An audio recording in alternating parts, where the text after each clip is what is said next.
Order, please. Good afternoon and welcome to the 23rd meeting of the Standing Committee on Indigenous and Northern Affairs on the unceded territory of the Algonquin Anishinaabe Nation. Aujourd'hui, on commence notre... Today we are beginning our fourth study on Arctic security and sovereignty and emergency preparedness of Indigenous peoples. We'll be hearing from Chef Polymil Ottawa, Conseil des Chief Polymil Ottawa Manawan Council. From Raymond Lamont, who is the Chief Negotiator and Special Projects Lead from the Tseke Dene First Nation. And hopefully our third witness, Debbie Lipscomb, who's not on yet, Executive Director, Grand Council, Treaty Number 3. I would like to remind you about requirements of Board of Internal Economy about masking and line a few rules to follow. Members or witnesses may speak in the official language of their choice. Interpretation services in English, French, and Inuktitut are available for the first part of today's meeting. Please be patient with the interpretation. There may be a delay, especially since the Inuktitut has to be translated into English first before it can be translated into French and vice versa. The interpretation button is found on the bottom of your screen in either English or French or Inuktitut. If interpretation is lost, please inform me immediately. We'll pause and try to fix the problem. The raise hand feature at the bottom of the screen can be used at any time if you wish to speak or alert the chair. Before speaking, please wait until I recognize you by name. And if you are on the video conference, please click on the microphone icon to unmute yourself. Those in the room, your microphone will be controlled as normal by the Proceedings and Verification Officer. When speaking, please speak slowly and clearly. And when you are not speaking, your mic should be on mute. Reminder that all comments should be addressed through the chair. So we'll begin this first panel, and for the benefit of the witnesses, we will be giving you each 5 minutes to make opening remarks, after which we will proceed to questions. So without further ado, I'd like to welcome our two witnesses and invite Chef Polymil Ottawa du Conseil des éthiques. Chief Polymil Ottawa. Ouvrir ce panel avec... To open this panel with a 5 minutes presentation at Atikamekw Council of Manawan. Go ahead, Chief.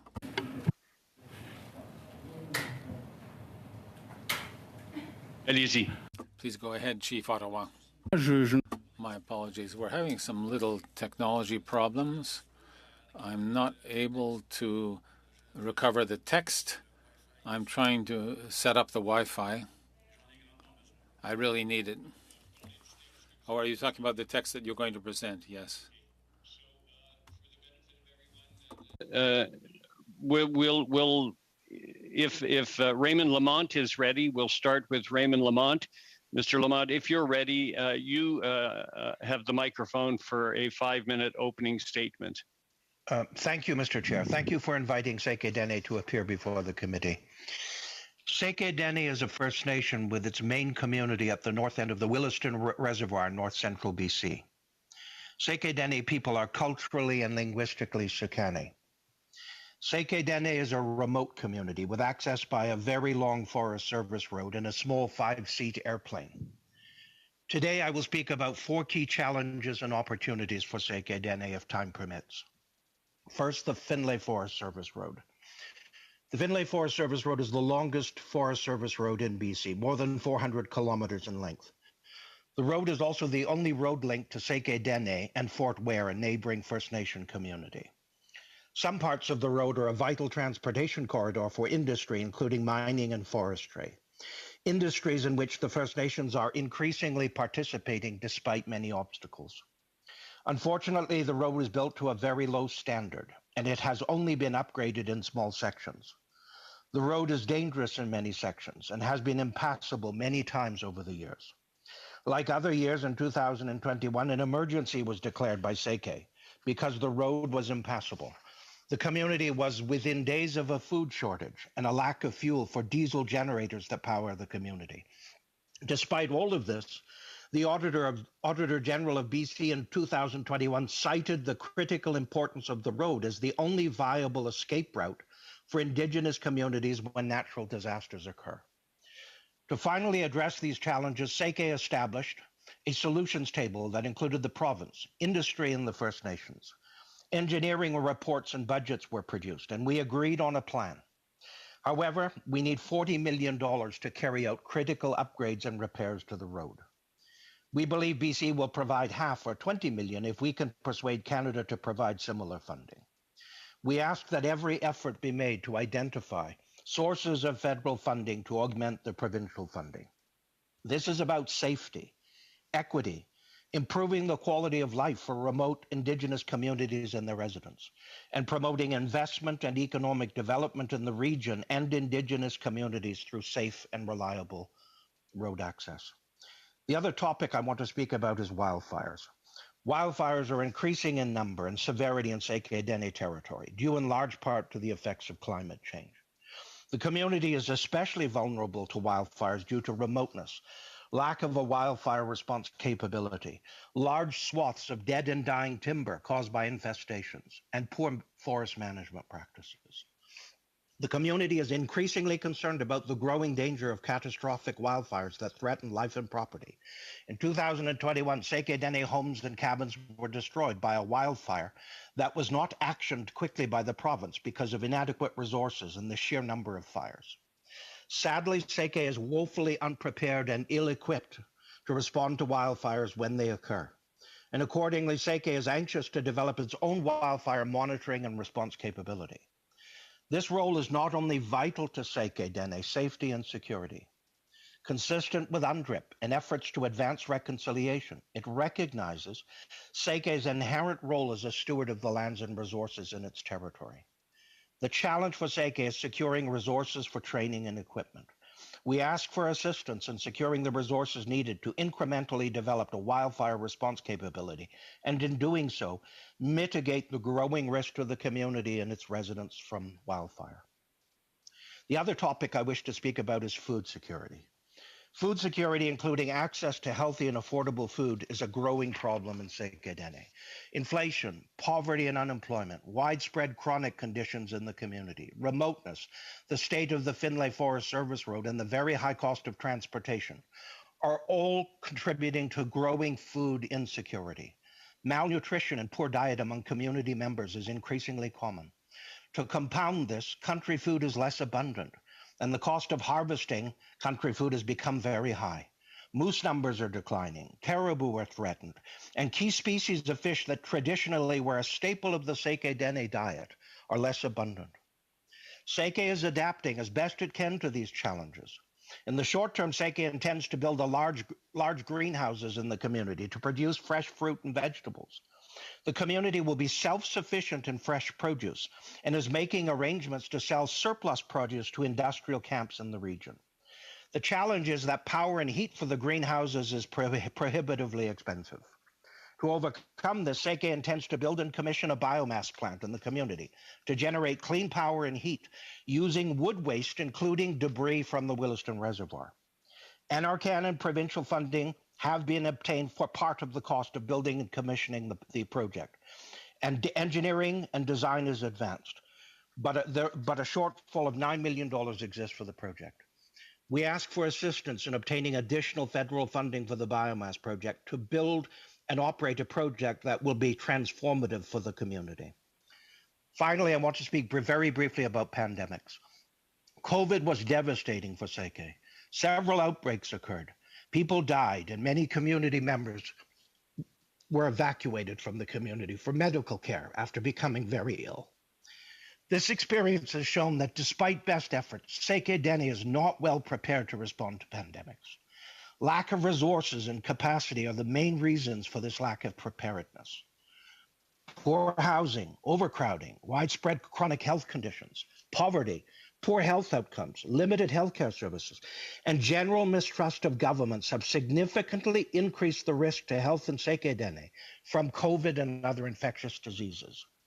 This increased vulnerability is unlikely to improve without a substantial investment in local programs and measures designed to enable Seke Dene to promptly and effectively respond to pandemics. This includes a pandemic preparedness plan and the resources to implement that plan.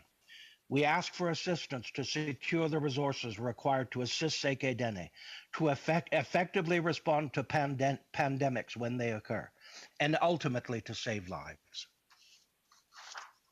Thank you, Mr. Lamont. On va aller au chef. We'll now turn to Chief Ottawa. Were you able to find your presentation, Chief? Yes, Mr. Garneau. Very well. So you have the floor for 5 minutes. My name is Paul-Émile Ottawa, Chief of the Council of the Atikamekw of Manawan, elected for the first time in 1999 and re-elected in 2018 for a 6th term. So it's an honor for me to represent my community today to deliver to you a testimony on our perception and also our concerns connected with climate change. I wish to thank you, first of all. I would like to thank the committee and Ms. Gill, who invited me, without whom I would not have been able to participate. So, as I stated, I'm Paul-Émile Ottawa, Chief of Manawan Community in the Lanaudière region. I would like to begin by saying that it is an honor for me to be here to explain to you peut impacter mon village, pourtant situé très loin de cette belle région. Mon village a environ 3000 membres et comme tous les villages éloignés, nous sommes aux prises avec des difficultés sociales. Monsieur le Président.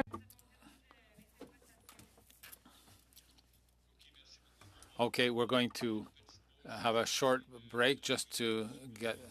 I'll slow down a bit too. Okay. Just wait a second. Okay, it's working now, Mr. Chair. Okay, very good. Please continue, Chief.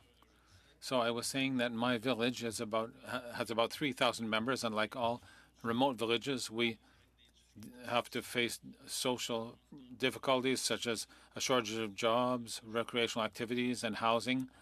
This last point causes a social climate that is sometimes quite difficult because our members often have several families living under the same roof. We are located 85 kilometers along a forest road from Saint-Michel-des-Saints, which is far from everything. We're also 270 kilometers from Montreal and 390 kilometers from Quebec City and over 400 kilometers from Ottawa. These aspects are important because we are a remote village with a precarious access road which cuts us off from the rest of the world at the slightest incident.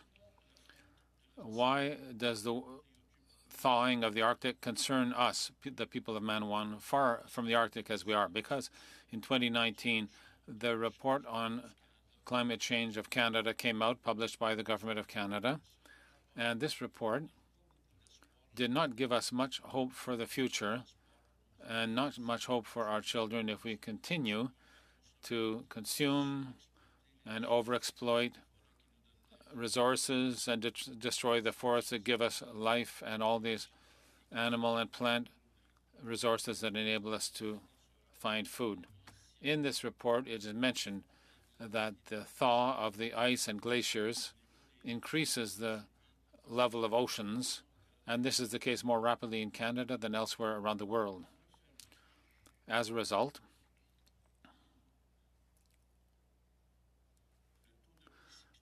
the rate of precipitation increases every year in the spring, and the ice melts earlier, which floods the rivers and fills the groundwater more quickly.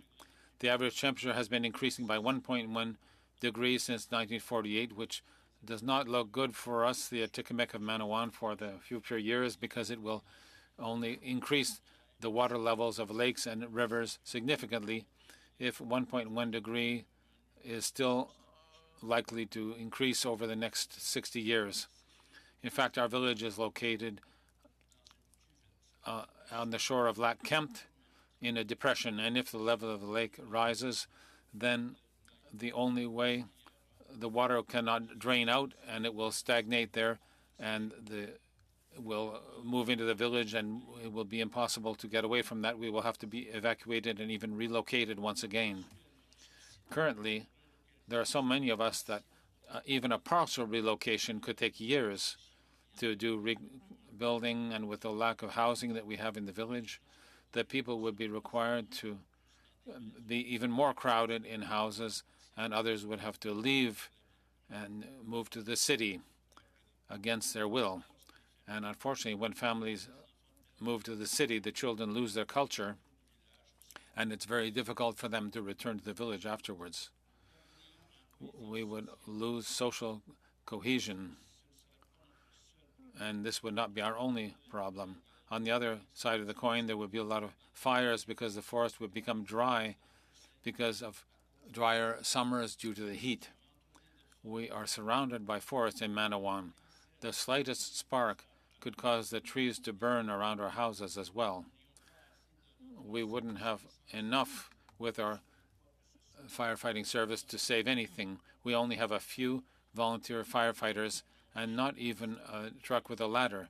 If our school were to catch fire with students inside, the firefighters would not be able to go and rescue those trapped on the second floor.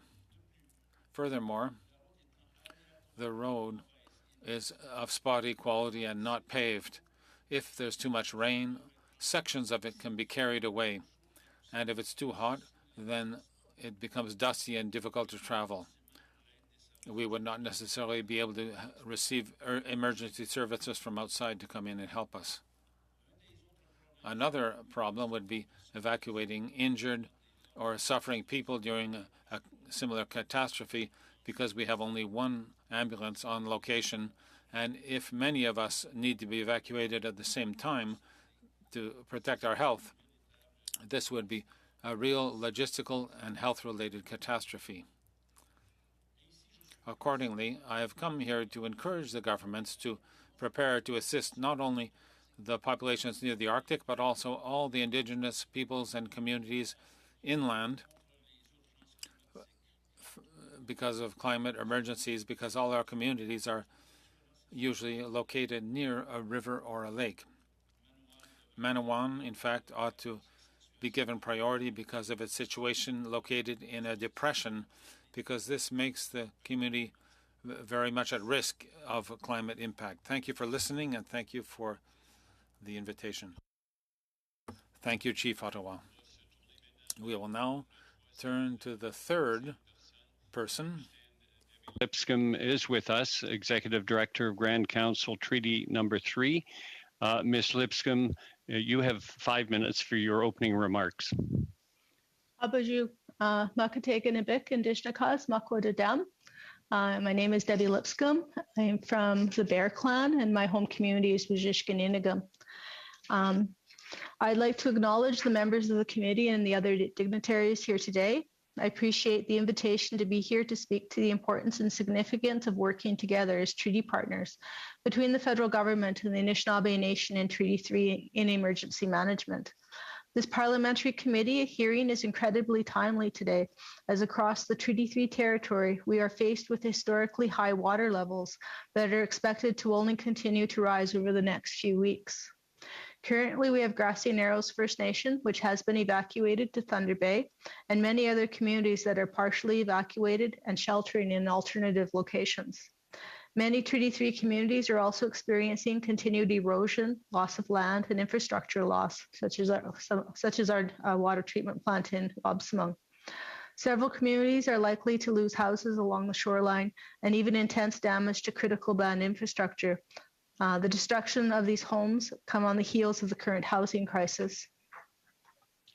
In order to work proactively, Treaty 3 is currently undertaking GIS mapping of emergency areas and resources, as well as taking on flood vulnerability studies to inform future planning and water regulation. Evacuations of communities and people can be incredibly difficult on a community, and we are now operating on the second year of large evacuations. We had fires last year, and this year we're facing with floods. It's important to note that Treaty 3 territory extends over both Ontario and Manitoba. Treaty 3 has worked with our relatives in Treaty 9 and Treaty 1 and Treaty 5 to have political protocols in place to support each other in evacuation scenarios. During evacuations, families and communities oftentimes want to go west as opposed to east to be with family, friends, and other relations. And so for us, sometimes there's a language barrier when our communities are evacuated to the east as opposed to the west. So this can be difficult to resource due to federal and provincial regulations in border crossings and resourcing. Even as we work together through funding and emergency management, Treaty 3 still needs further expertise, infrastructure, and resources to plan for future events. Flooding continues to demonstrate that the importance that as treaty partners, the Anishinaabe Nation and Treaty 3 are equal partners in decision-making in water regulation and management. We are not merely an interest group that can continue to take the brunt of negative impacts of these conditions that impede our inherent and treaty rights. It is through the harmonization of our traditional laws and knowledge with Western science that we can continue to build upon the relationship as outlined in the treaty. I thank each of you for being here, and I appreciate the time to share experiences with you today. Miigwech. Thank you, Ms. Lipscomb. We'll now proceed with a first round of questions, beginning with, I believe, Mr. Vid. Sir, I sent you a text message. Mr. Lampro has joined us. Oh, very good. So we'll, and he's ready to speak? And he's ready to speak? Yeah, well, I believe so. He's Okay. in the panel, and I've promoted him to be a speaker. Very good. Thank you very much. In that case, we're combining our two meetings. Mr. Lampro from the Shakan Nation, you have 5 minutes for your opening remarks. Go ahead, please.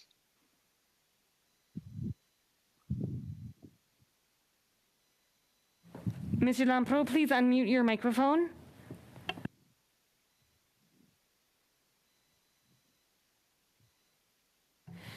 Mr. Lampro, you need to press the physical mute on the wire of your microphone.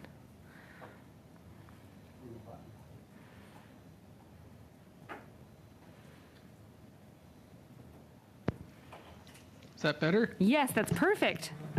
Okay, sorry. So go ahead, please, Mr. Lampro. So I value your time for the House of Commons, and thank you very much for letting me appear today. So my name is Chief Arnie Lampro. I'm from the Shakan Indian Reserve out of Merritt, the Tlakatmuk Nation. I'd just like to say that our reserve lands have had devastation in the last year, fires and floods, and of course COVID and the discovery of the 215 out of Kamloops, and which I'm a third generation survivor of. But more importantly, today is about our membership and the loss of land and the costs of repairing it, and because of the devastations from the fire that are causing some of the mudslides and some of the little bit of damming that's happening within the Nicola River. And so what we're looking at in the future here is for some additions to reserve lands and also some more infrastructure for future firefighting, etc. And so a lot of these things that have happened in the short while, a majority of our people were never were ready for this, and so we've actually talked to the province of British Columbia, and they've enacted an alert now, which is great. I'm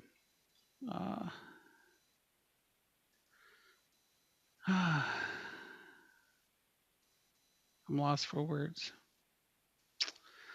Anyways, I'd just like to say that our people have gone through a lot of hard times in the last year, and right now I'm presently at a meeting in Vancouver with the UBCIC today, so that I'm kind of a little bit distracted, and I apologize for that because there's a lot of other issues that are on my mind right now.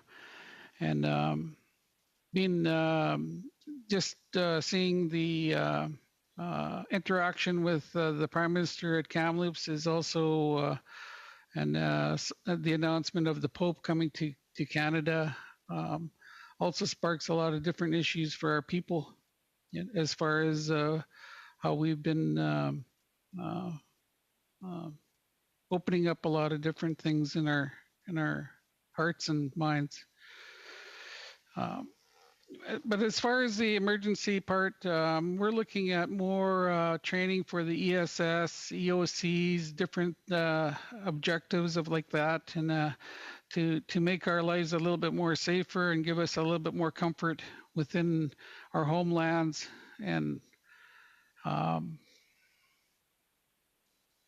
that's about all I got to say. Other than I'd really greatly like to have some help in as far as looking at safer lands for our people. And our people right now, the lands that have washed away, basically, that's what sustained us. It was about 20% of the whole IR11, which is just basically the river bottoms of that reserve land. And basically it's gone. It's going to cost millions and millions of dollars to protect. So thank you for your time. I appreciate everything that's happening out there in Canada, and thank you for allowing me to have a little bit of say from our little Chakan band. And today is like 200 and something days that I've been evacuated. I'm still not home. Another counselor of mine is still not home.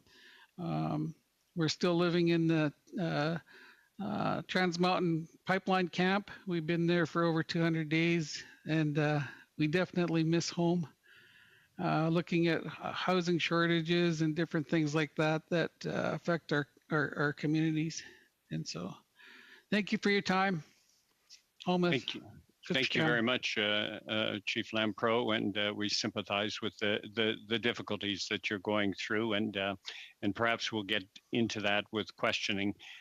So we will start with a round of questioning. Since we've combined the two panels, I'm not 100% sure of who's going to go first for the Conservatives. Will it be Mr. Schmale or Mr. Vidal? I'm not sure, but whoever it is, please go ahead. You have 6 minutes. Okay, thank you, Chair. I'll give it a shot. And I appreciate the testimony from our witnesses today.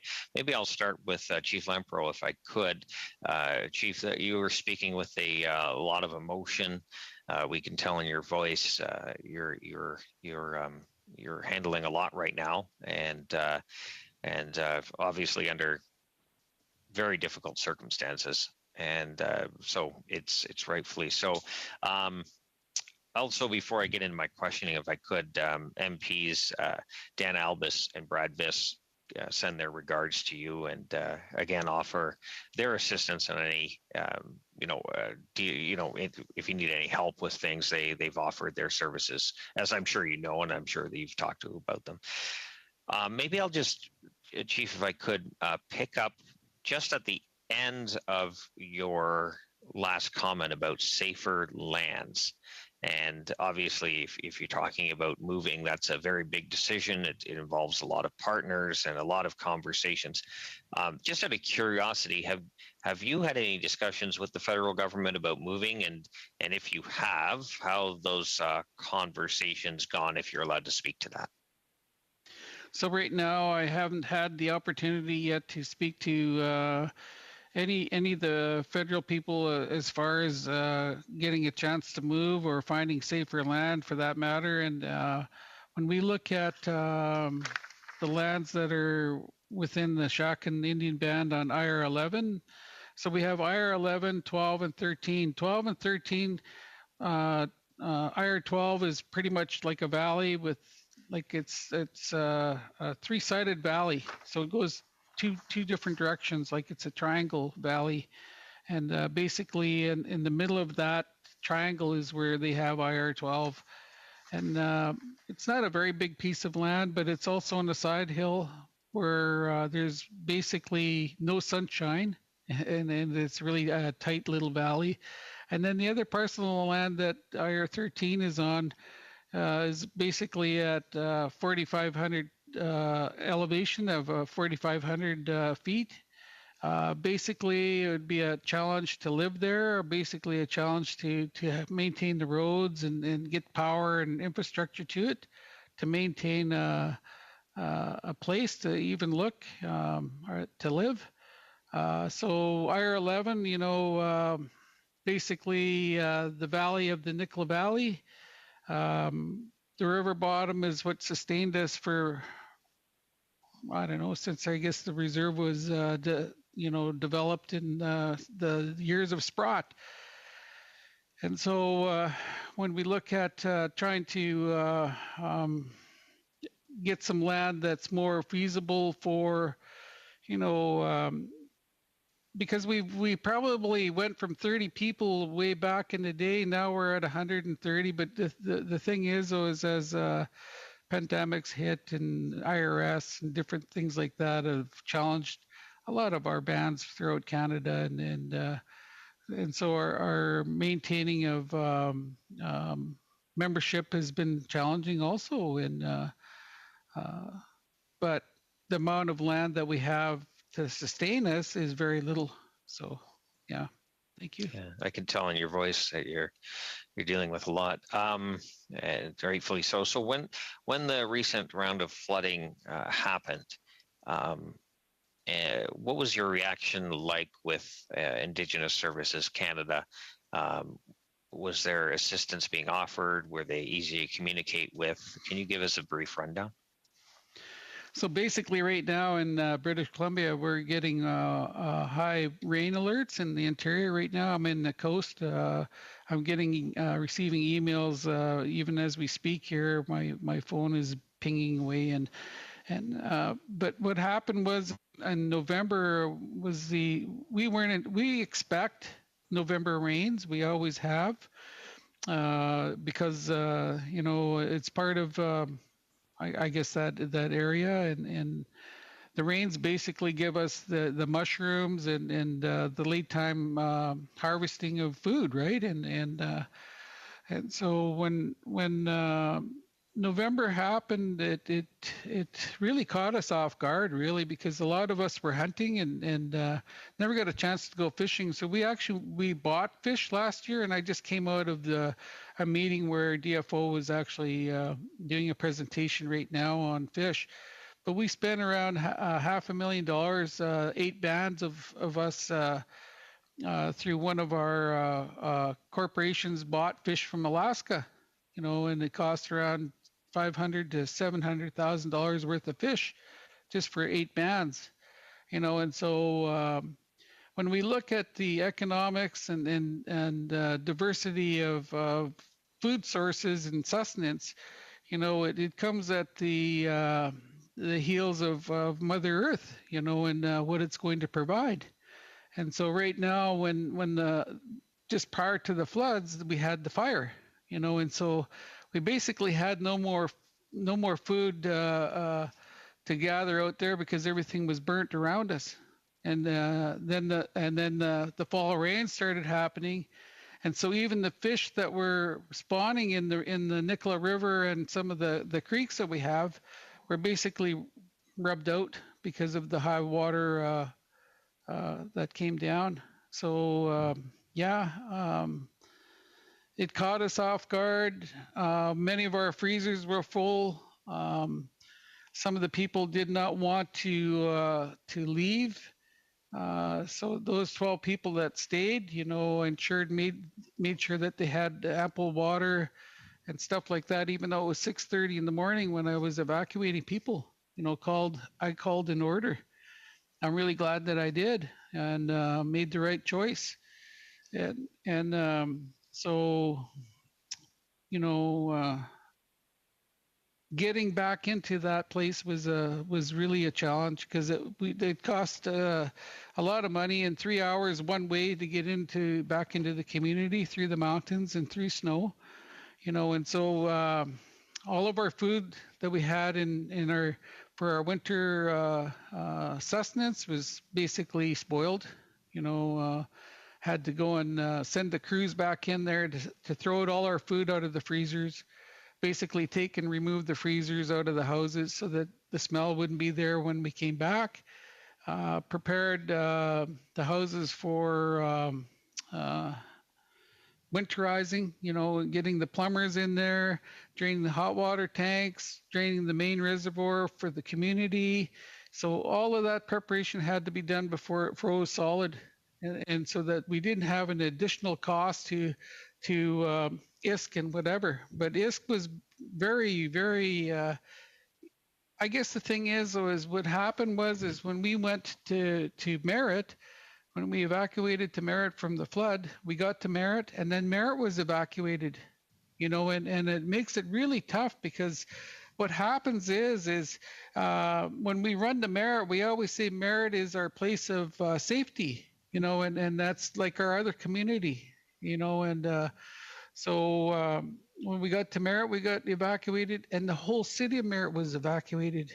But not only that, we had the evacuation people from the fires, like Lytton people, the people from Nikamin, the people from Scuppa, the people from like down in the lower Fraser were evacuated, and they were all in Kamloops. And so when we got there, Chief, sorry to interrupt you, but we have to get some other questions in as well. So if you could just wrap up there.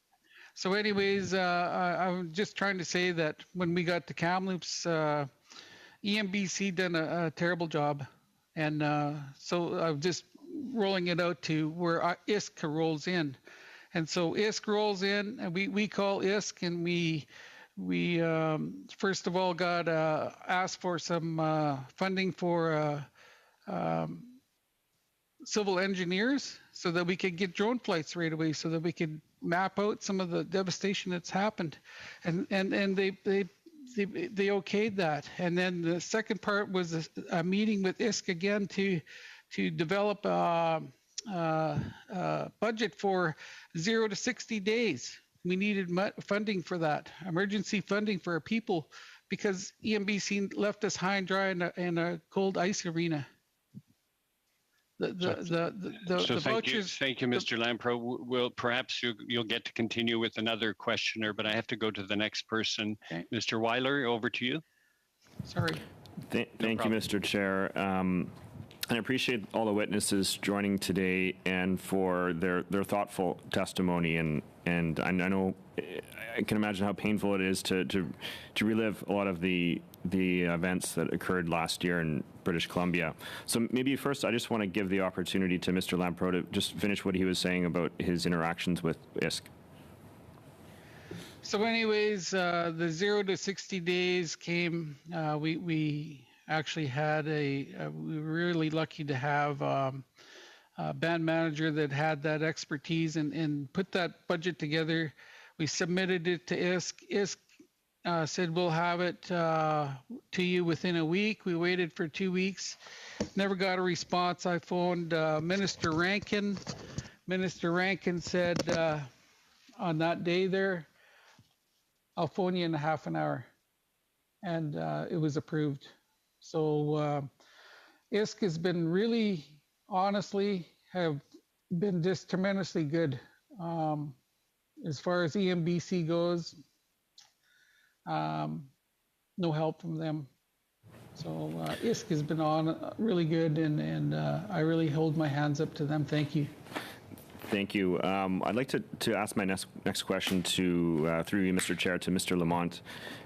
You mentioned as going through your 5 challenges, one of those was on wildfires, and that's one of the reasons it's really important that we're doing this study today, is because we're quickly approaching wildfire season again, and we don't want it to be a rehash or a recurrence of what happened last year. And you mentioned that some of the desires of the Tseke Dene Nation is on more training and more equipment for the nation to be able to better respond to wildfires this year. And in the budget this year, we have proposed just that. And I was hoping that you could speak a little bit more towards how those resources could best be allocated to help with wildfire prevention this year and going forward for Tseke Dene. Yes, thank you for the question. Before I respond directly to the question, some context. So I alluded to wildfires that occurred last year that caused destruction. A large part of the Seke Dene indigenous protected area in the Injanika was destroyed by a wildfire. That was a wildfire that was detected very early on by Seke, reported to the BC Wildfire Service, but was not actioned. The fire grew out of control, and there was a concern within Seke that the fire may spread and potentially affect the Seke Dene community. That's not an isolated case. So it's reinforced for Seke that Seke must develop its own wildfire response capability, a wildfire response monitoring and capability that enables Seke to action fires early on can prevent wildfires from growing out of control. Seke operates businesses, including Chucho Industries. Chucho Industries is a business that owns substantial equipment, but it uses that equipment in construction, mining, and forestry. They have some capability in managing major projects. They have some capability in responding to wildfires. From time to time, Seke has been approached through Chucho Industries in responding to wildfires. But unfortunately, that capability is not adequate. It needs to be expanded. They're not always based in the community. They're normally based elsewhere. So the plan is that if we can raise sufficient funding to carry out necessary training, acquire new equipment, Seke intends to establish a very robust wildfire monitoring and response capability. That would enable Seke to detect fires early on, or where they are detected, to respond to and action those fires before they burn out of control. And again, I want to be very cautious about, for the BC Fire Service, they're obviously overwhelmed, they're under-resourced, and that's a reflection in part of the seriousness of the problem with wildfires in BC at the present time. Climate change has substantially exacerbated the problems with wildfires, and BC Wildfire Service is struggling to respond. Seke, as a steward of the lands and resources in its territory, believes it has a role in responding to wildfires. If we have the resources to do it, Seke can execute on this. Well, thank you very much for that. And maybe further to that point on, of course, as much as possible being able to detect early on, but also there are ways to mitigate that risk from coming to the fore. And you did mention plans for to be able to harvest dead wood that is becoming kindling for wildfires. And I was just hoping you could maybe perhaps give some recommendations to this committee on what the government of Canada should do to focus on that mitigation point of view, as well as perhaps some traditional practices that the government of Canada might be able to observe and be able to support as well. Yes. Thank you for the question. Fuel management is a major issue, and I know there's an ongoing debate in BC about forest management and some gaps or deficiencies in how the province is approaching fuel management in BC. Seke in the past historically practiced controlled burning. Controlled burning, if properly planned and executed, can mitigate the risks associated with catastrophic wildfires. And Seke has been in conversations with the province about not only developing a wildfire response capability, but Seke believes that it should have a bigger role in forest management in its traditional territory. We are interested in collaborating with the province, if we can obtain the resources, to collaborate with BC in developing strategies for fuel management to mitigate the risks of wildfires. Control burning is part of the solution. There are other solutions that, based on Seke Dene traditional knowledge and experience in the territory, we think can be successfully implemented. But again, the thing that Seke struggles with constantly is, even though we have very good ideas and we believe that we have solutions that will benefit everyone, we lack the resources to execute on those ideas. Thank you very much, Mr. Weiler. We'll now go to, on va aller à Madame Gill. And now, Ms. Gill. Ms. Gill, you have the microphone for 6 minutes. Thank you, Chair. I would like to thank all of the witnesses today. We have seen that all the crises that they're experiencing now, that the witnesses mentioned them, and they're connected with climate change, as Chief Ottawa stated, and at the same time, it ties in with what everyone is experiencing. I would like Chief Ottawa to be able to answer a question that's quite broad, but I know that the community of Manawan has experienced major fires in 2010, and I'd like him to be able to talk to us about his experience and at the same time talk to us about things that are missing or a lack of assistance obtained by the community, and of course to help the community do its works and what he would suggest that the government should do in order to support them. Thank you, Chair. Gill. Thank you, Ms. Gill. It's a very good question, and in fact, I thank you for asking that question because I ought to have spoken to you about a situation that occurred in 2010 when the territory of Manawan was subject to a violent forest fire. And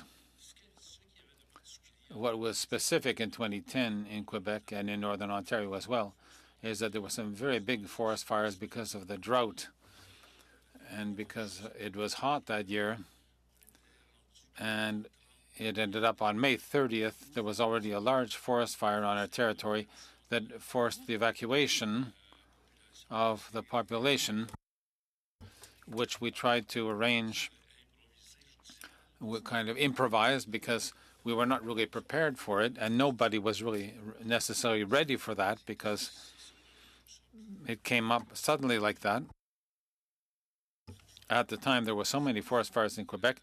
SOPFO, which is the organization that fights forest fires in Quebec, mobilized its resources and its equipment toward other forest fires. And nevertheless, we considered the forest fire near Manawan as a serious threat to our safety for our members and for the village. So, given the situation in which SOPFA and the Quebec government were not able to deploy any firefighting teams to fight that fire, the community had no other choice but to take the means and actions available to it to fight the forest fire, it was not a priority for anyone. So we arranged things with whatever was available, with the few resources we had, and that we still have because we're still very limited in that way.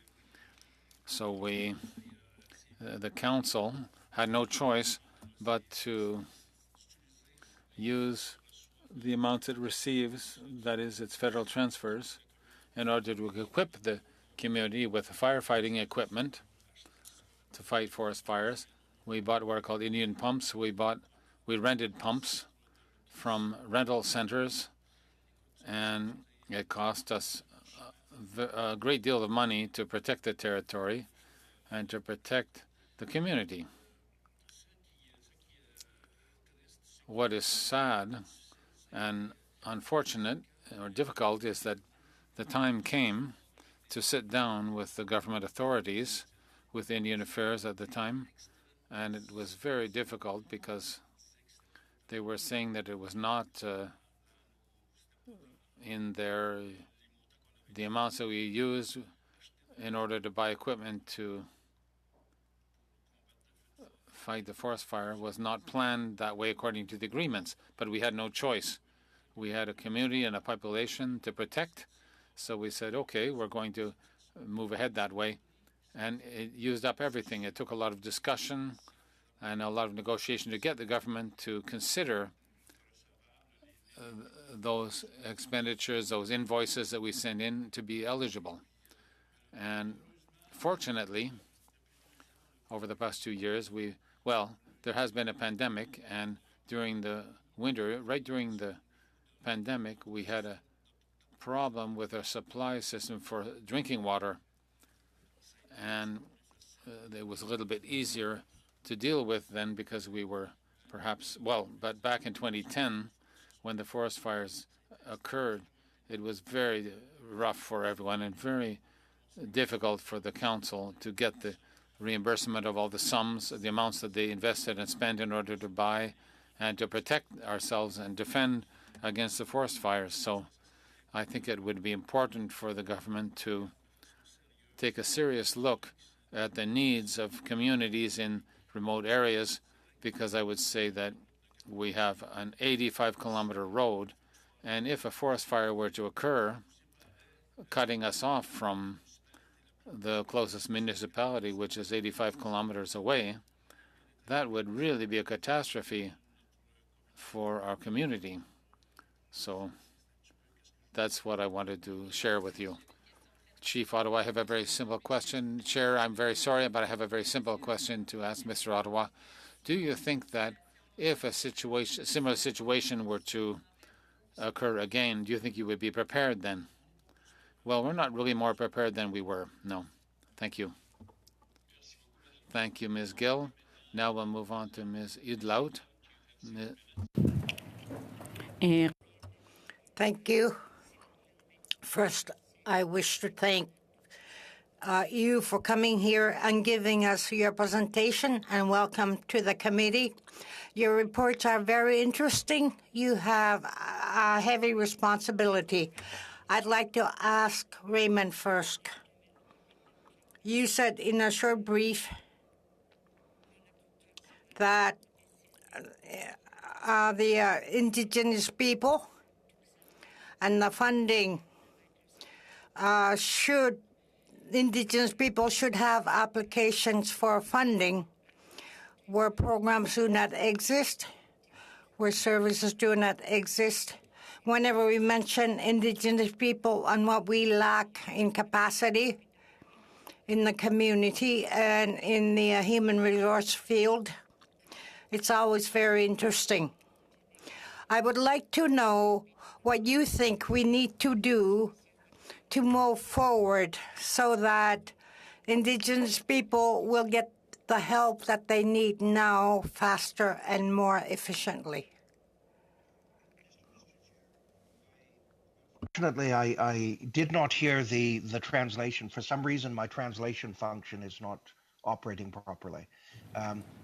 If I could get a very short summary of the question, I believe I can respond to it. I apologize. No, not a problem. Ms. Sidlaut, would you be able to provide a short summary of the question? Mr. Lamont's translation, he's having problems with it. Yes. I was struck by your comment about your nation having the lack of capacity. So it's always a concern to me whenever I hear from the federal government when they've told that First Nations, Métis, or Inuit are lacking in capacity.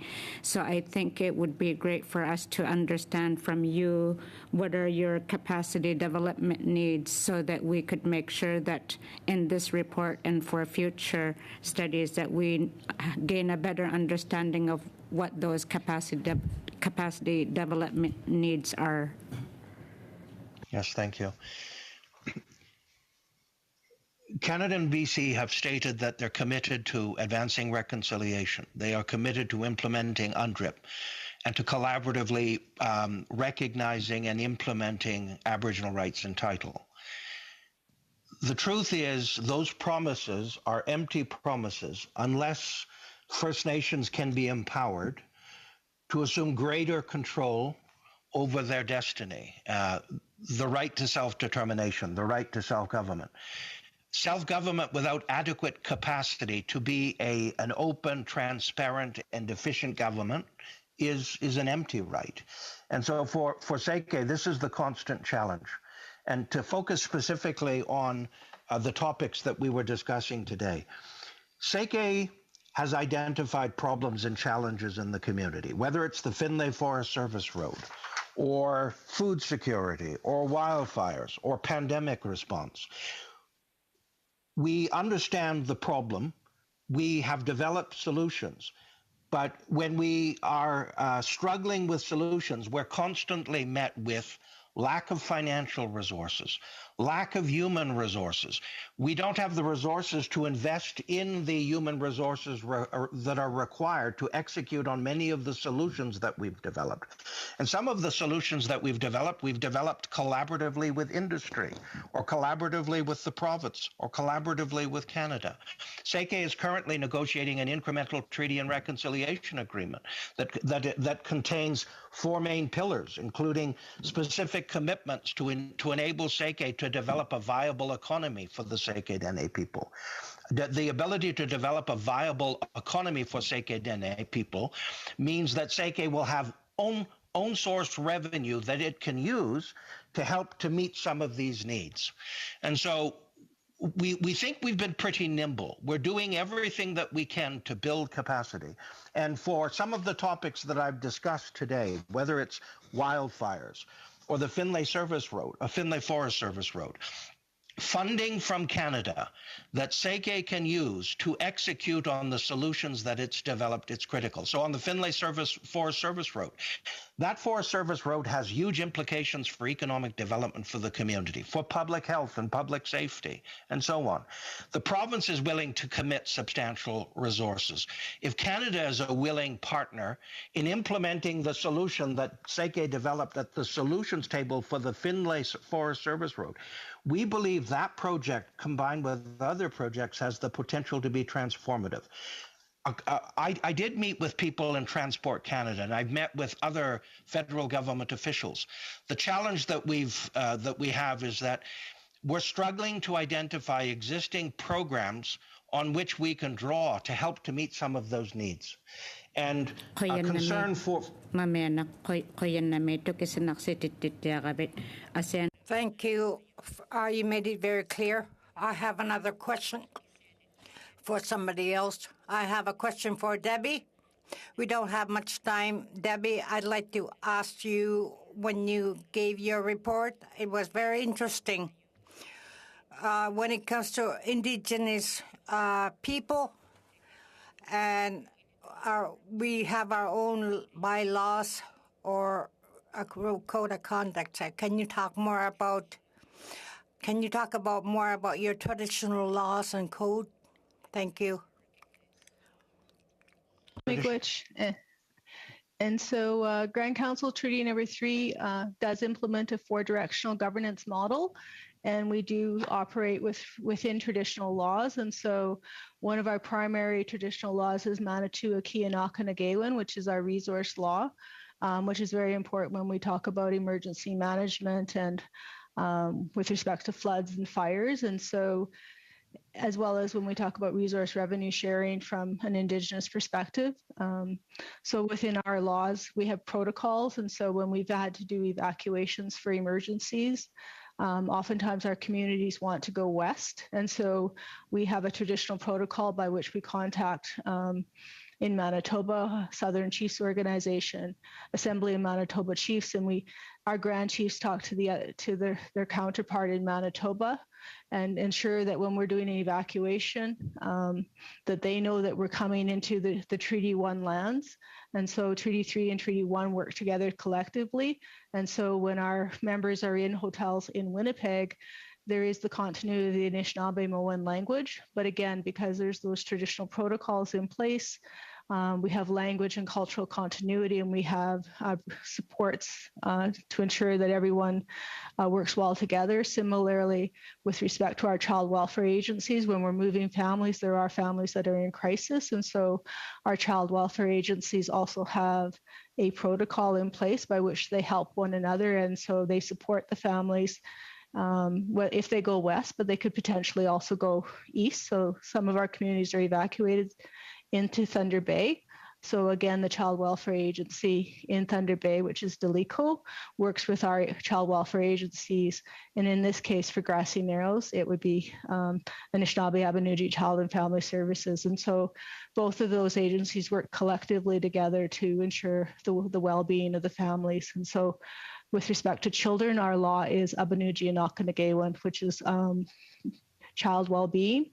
But it's not just, when we talk about Abenuje-Anakanagewin, it's not children in care, it's all of our children, it's all of our families.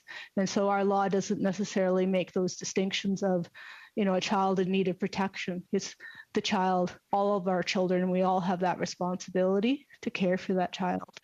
And similarly with MAI and our resource law, we have a responsibility to care for all of the 55,000 square miles of our territory. Thank you, Ms. Seidlout. Colleagues, we will now do a complete second round, and we'll start with the Conservatives. I'm going to guess it's Mr. Vidal. Mr. Vidal, you have 5 minutes. Thank you, Mr. Chair.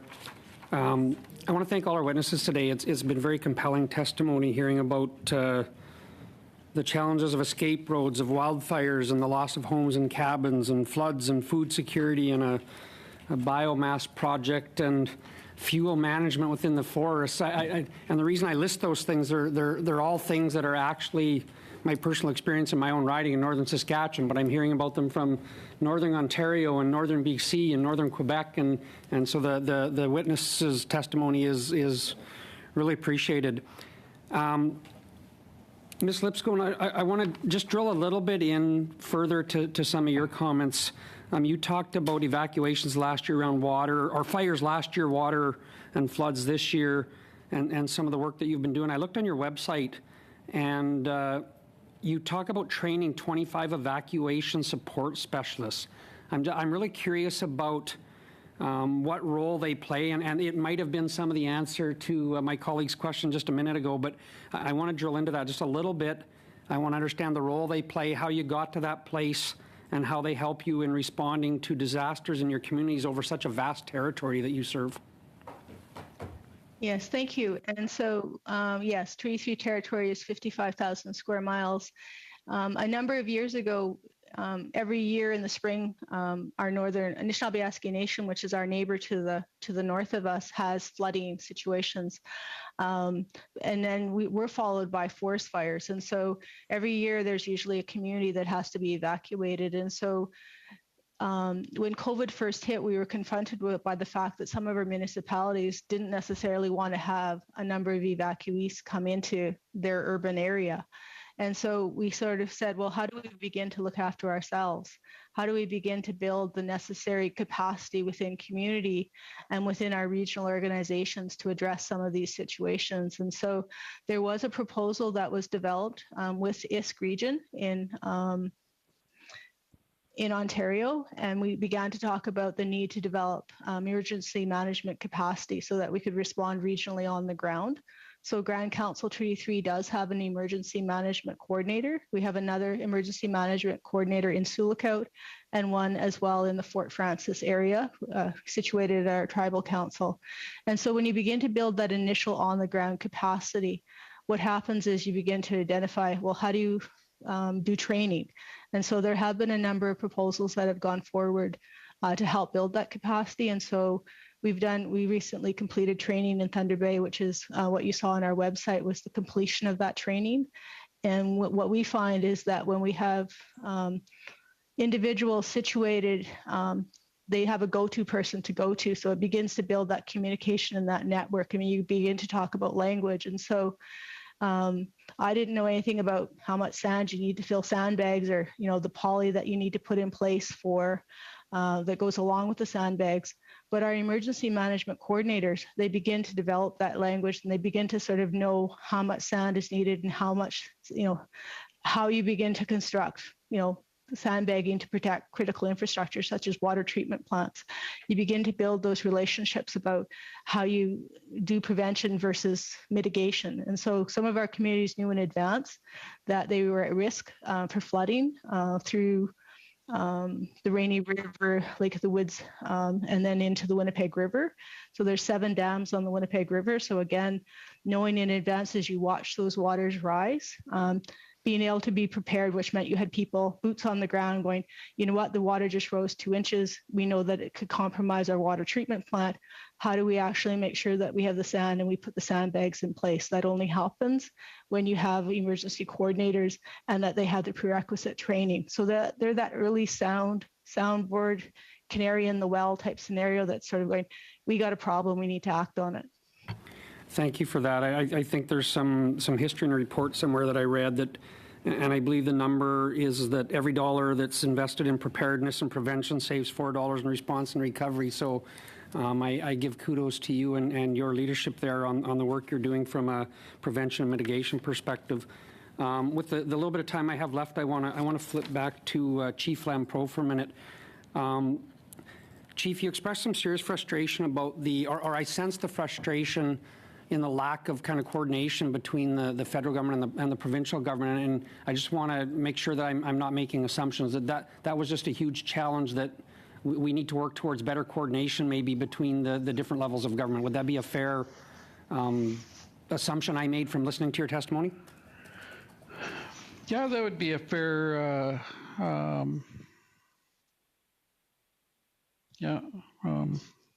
That's fine. I don't want to put you on the spot. I wanted to quickly. The other thing you talked about is ATRs. We're up to the 5 minutes. I'm sorry, Mr. Chair.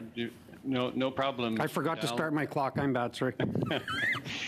Time passes quickly. Je vais passer la parole maintenant, I'll now give the floor to Mr. Iacono. Mr. Iacono, you have 5 minutes. I'd like to thank the witnesses for being present here today. My first question goes to Mrs. Lipscomb. The Canadian Arctic has unique needs and faces interconnected challenges relating to its environment, its climate, and as well as its infrastructure. Can you please explain how this uniqueness of the Arctic affects emergency preparedness, and what should the federal government do differently with respect to these challenges? Okay. I'm not. Grand Council Treaty 3 is located in northwestern Ontario, and so we border on Ontario, Manitoba. We do, however, have 2 communities that are remote. They're based on islands, and so I think that's one of our unique challenges is being able to know how things respond, being able to respond to how, to freeze up and to thaw. But I think that that's the best that I can answer that particular question with respect to remoteness and just understanding the cost of being able to do the delivery of sand. So when we were protecting our island community, we actually had to barge sand. And then we had to do a delivery of sand, and it basically went from Ontario into Manitoba, into the States, back into the community. And so that's one of the challenges in Treaty 3 that we face is one of our communities is located on an island, Northwest Angle 33. And so actually the road and ability to get to that in the spring and the thaw is a unique challenge. Thank you. Mr. Lamotte, can you elaborate on that too?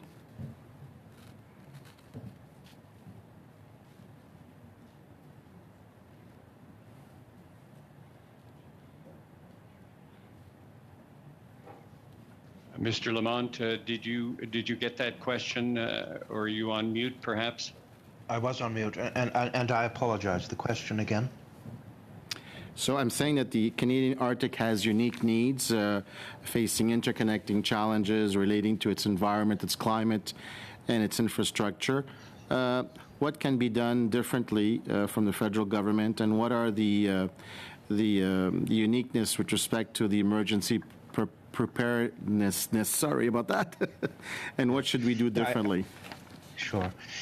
Again, I can't speak specifically about the Arctic. Seke, of course, is Sekideni is a community located in north central BC, but it is a very remote community. The remoteness of Sekideni presents special challenges. I spoke briefly about the state of the road.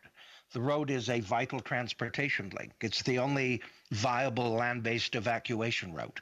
And I think it's absolutely critical that in developing strategies to mitigate the impacts of climate change and to ensure that Indigenous peoples are equipped with the resources that they need to respond effectively to climate change and build resiliency, we can't overlook that in developing these strategies, remoteness has implications for cost, has implications for capacity. I know that Seke, speaking specifically about Seke, it's a small Indigenous community. The population of Seke is 250 people. And a population-based approach to developing strategies or funding to implement strategies to mitigate the effects of climate change or build resiliency is not a viable approach, because we incur many of the costs that larger communities that are less remote will incur in developing resiliency and developing capacity to respond effectively to climate change. And so I think one of the things Canada can do better is to take into account the unique and special needs of remote communities in developing strategies to respond to climate change. Thank you. Emergency preparedness encompasses several aspects, such as emergency response plans, mutual assistance agreements, resources, inventories and training, public awareness activities, etc. In your view, what are some of these pointers that the Canadian government should be putting more focus on?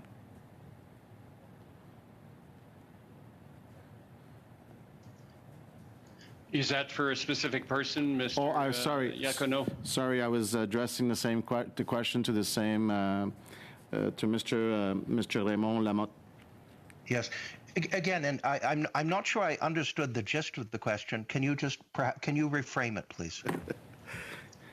So, with respect to emergency preparedness, which encompasses several aspects such as emergency or response plans, mutual assistance agreements, resource inventories, training, etc. What more can the federal government do in order to help the situation? I think an excellent question. And one of the things that occurs to me immediately is there is a perception in SECE that Canada and BC are not coordinating often very well in developing solutions that benefit Indigenous communities and building capacity to respond to the challenges associated with climate change, natural disasters, other emergencies. And I see this specifically, for instance, I spoke today about the Finlay Forest Service Road. And the Finlay Forest Service Road is a vital transportation link. It has major implications for Indigenous communities, for safety. It has other major implications. And a challenge that we face is we need resources to carry out upgrades to the road. And the question arises, well, how do we fund that? How do we carry out those critical and necessary repairs to ensure that we have a road that's safe and reliable and that will enable SECE and Quadacha, the other Indigenous community, to respond when emergencies arise? So I think the greater coordination, and I don't know what the solution is. Is it formal agreements between Canada and BC in which they outline or establish terms of reference for closer collaboration between Canada and BC in the areas that you described? Training. Thank you. Thank you, building Mr. capacity. Lamont. Thank you, Mr. Lamont. Madame Gill, vous avez 2 minutes. Ms. Gill, you have 2.5 minutes. Thank you, Chair. I have a question continuing the discussion that I had earlier with Chief Ottawa concerning the needs of the community. If there's been no change since 2010, if the communities are still not prepared to deal with potential crises, I would like to know what he recommends to the committee. Thank you, Chair. En fait, Actually, that's a very good question, and thank you for the question, Ms. Gill. I have heard here, and not only here that I heard that, but I am often in assemblies of chiefs from all regions of Canada, and one of the discussions which often comes up at the table is this continual change, or rather this continuous jurisdictional struggle between regions, in other words, between the provincial and national level. So I think there have been enough situations in the past. There have been all kinds of catastrophes in Canada. I hear my brothers from BC who explain unfortunate situations that they have experienced and continue to experience after a number of months of evacuation. So I think that the thing to do would be to pool together our resources and our knowledge and our skill and expertise whether it's the federal or the provincial level, or whether it's the regional or local level. I think that we have enough common knowledge, shared knowledge, to be able to bring in mitigation measures when disastrous situations occur, whatever the region in Canada. I know that Canada participates in international meetings, in other words, on greenhouse gases and on climate change, and I think that it would be appropriate to work in concert, in close collaboration with the countries of the Northern Hemisphere to find solutions and make changes in that regard in order to secure the regions, the North, and the communities that live in the northern regions especially. So I think we have a great deal of things that we could do that could be worthwhile if we were to pool together and work together to try to bring in preventive intervention plans in order to guarantee everyone's safety. Thank you, Ms. Gill. Minutes. Thank you. Short question to Debbie Lisco. I enjoyed what you said about traditional law and how you apply traditional law in your everyday lives. Can you share your documentation with the committee members here? What your traditional law is? I think many people could benefit a lot from the traditional law, and that goes for Métis, Inuit, and First Nations. We all have our traditional law, but we all run into a problem of people recognizing our traditional laws. I think any documentation that you have is going to be very useful to study about traditional law. Thank you. Miigwech, and I would be willing to share some of the information with respect to our traditional laws. Some of the work that's gone on in our territory is that we've been able to develop toolkits which help explain to the leadership, but to the up-and-coming youth especially, about our laws and how they connect. And we've also been doing some work around with our municipalities to explain our laws, because our 55,000 square miles in Treaty 3 does encompass a number of the urban areas such as Kenora, Dryden, Sioux Lookout, Red Lake, and it's important that they understand our laws, but also how our laws can be harmonized so that we can work and occupy a shared space. Miigwech. Thank you. Another question for Chief Arnold LaPerron. I'm sorry to hear that it was over 200 days when you had emergency measures in place. How would you, in the next future, when you have to return to your community, how do you plan to go returning back there, as planned or earlier?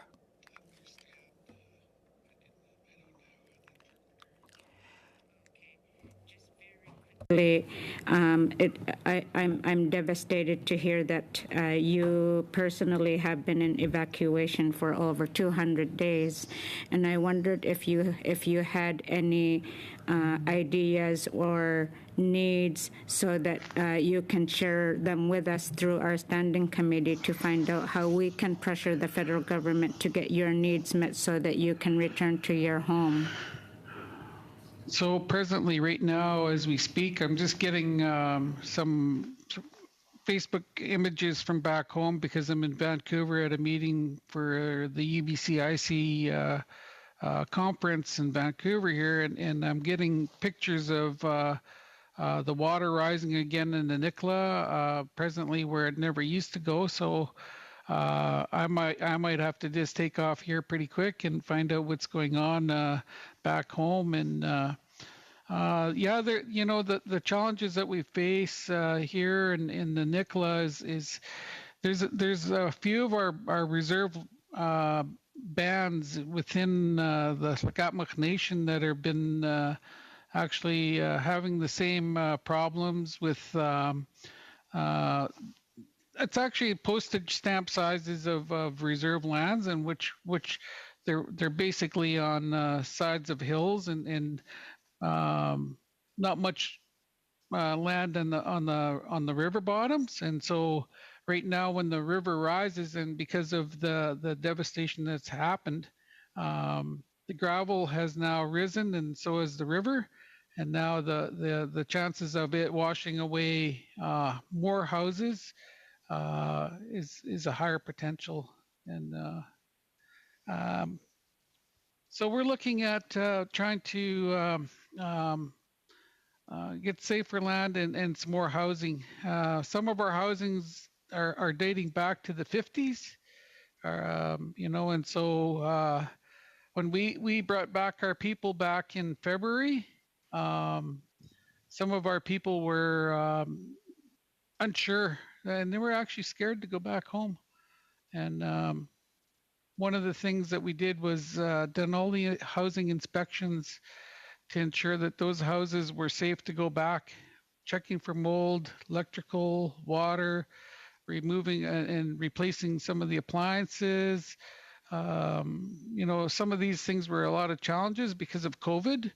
Trying to get a lot of the appliances in right away was just a nightmare. And then of course communications were down, internet was down, so there the fear of telephone emergencies, the flood was on my cell phone or the office, and my poor staff were just overwhelmed because the fears of somebody getting hurt or having a heart attack or accident, whatever, and so all of these challenges just reared its ugly face. And thank you, Chief. How do you deal with that? Just for the benefit of everyone, we're going to complete this second round. So for everybody, there's 5 more minutes from the Conservatives, and then 5 minutes from the Liberals, and then we'll have to end the panel.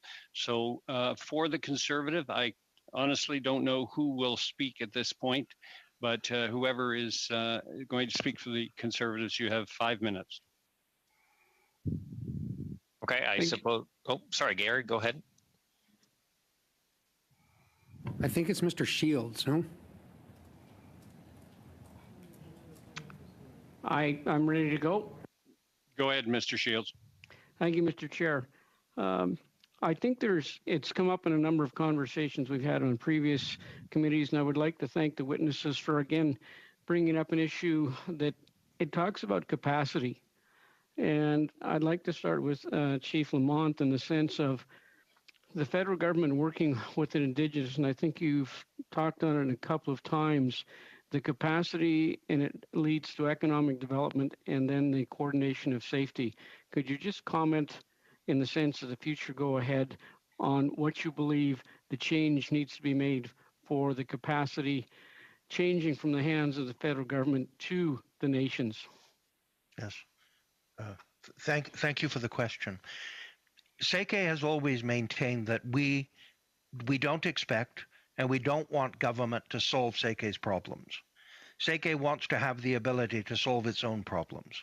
And in order to achieve that, SEKE must build capacity, human resources. It requires capital and funding in order to build the capacity to respond to emergencies, to make its own decisions in its own interest.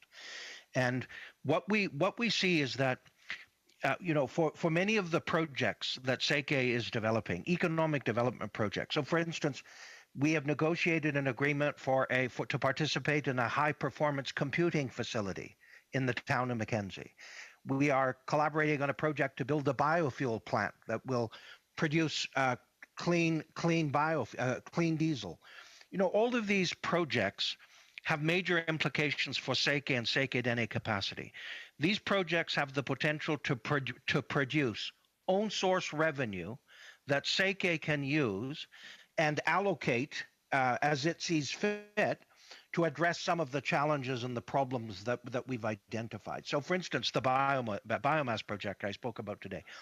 That project has the potential to be transformative. It will create jobs.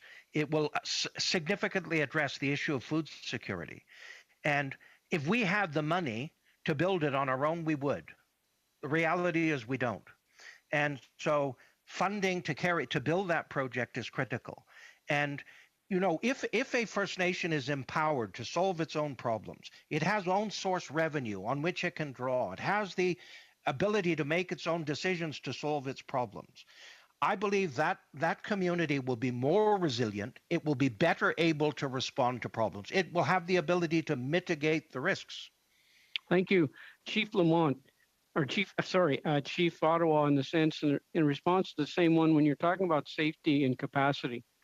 From your viewpoint in the province of Quebec, do you respond in a similar way, in a sense of the capacity that you believe you might have to deal with the safety issues you've identified?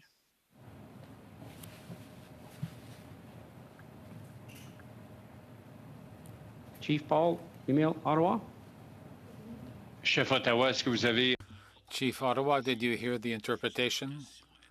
I know that the question was for me, but the volume of the sound gradually went down, so I only heard about half of the question. Let's try that again. On va essayer. Let's try over a second time. Perhaps you could repeat your question. Thank you, Mr. Chair. When we're talking about capacity and you have identified safety issues, whether it's roads, fires, isolation, do you believe that in a different relationship with the federal government, you could deal with the issues that you've identified because you have the capacity to develop them in a different way?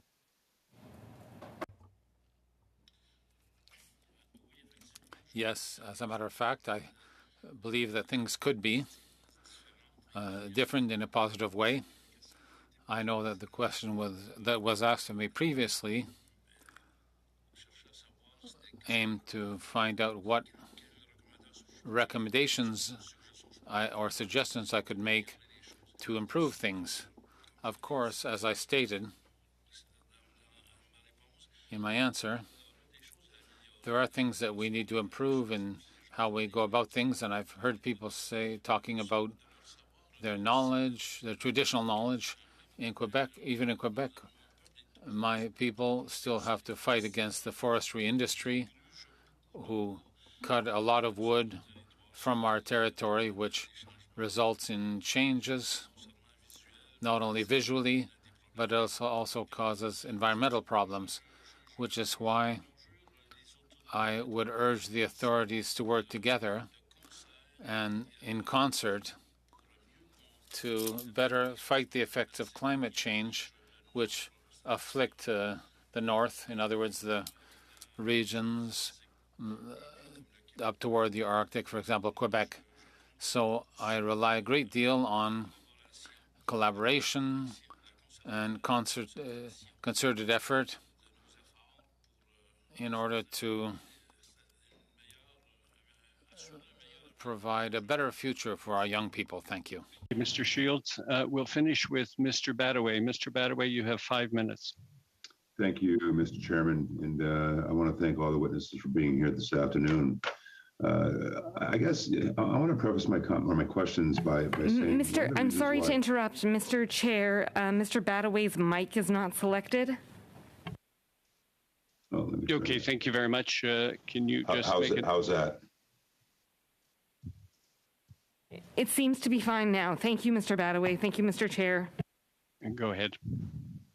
Thank you, Mr. Chairman.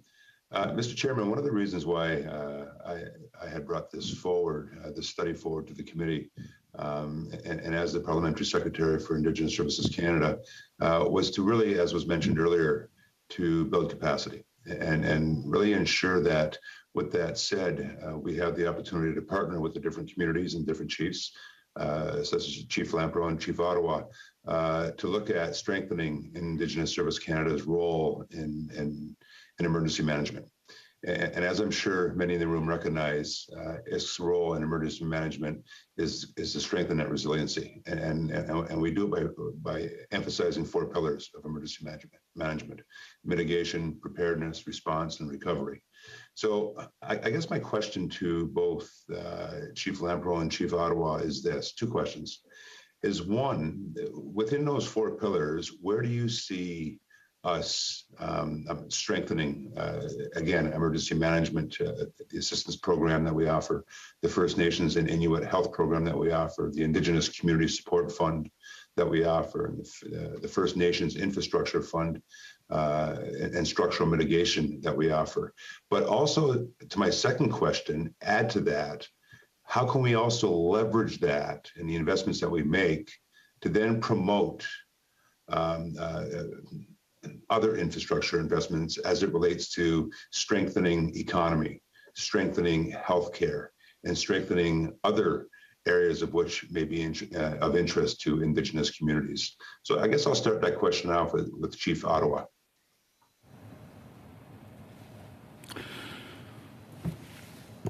Merci. Thank you for the question.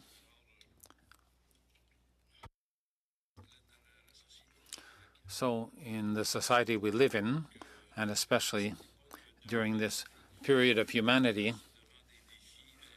we are placed in front of substantial challenges.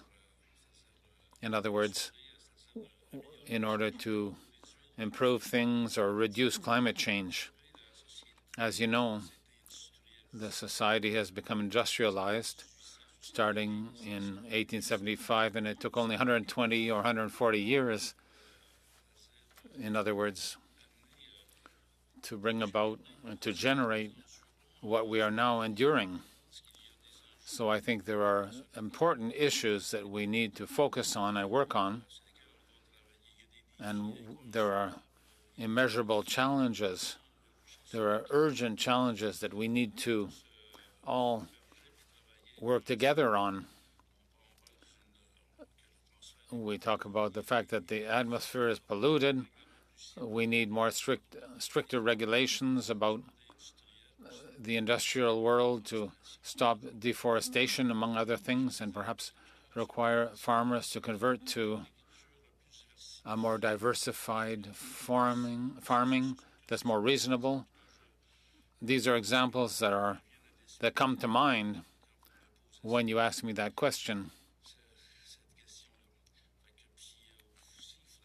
So perhaps we should also urge people to consume less and impose, for example, all kinds of devices that have built-in obsolescence, and we have to keep buying more and more of them that causes more pollution and harm to the environment. Ottawa, Chief Lampro. Yeah, thank you for the questions. Right now, presently, Shack and Band is in the Highway 8 corridor, and basically, when we look at what has happened here in the last year and over the last few years, even back into 2013, 2017, there was mudslides and different things like that that affected our community.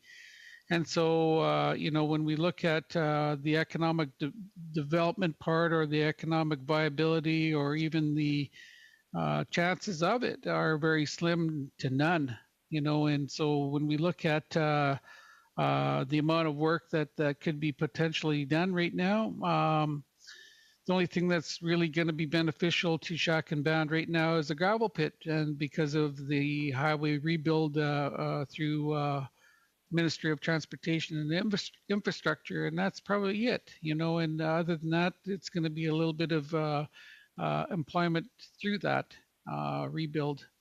But basically, when we look at for economics or looking to the future, we need to basically look at other places to live or move to, because there is no chance of economics when you have a major devastation within your community, within your own part of your banned lands, which are no longer there.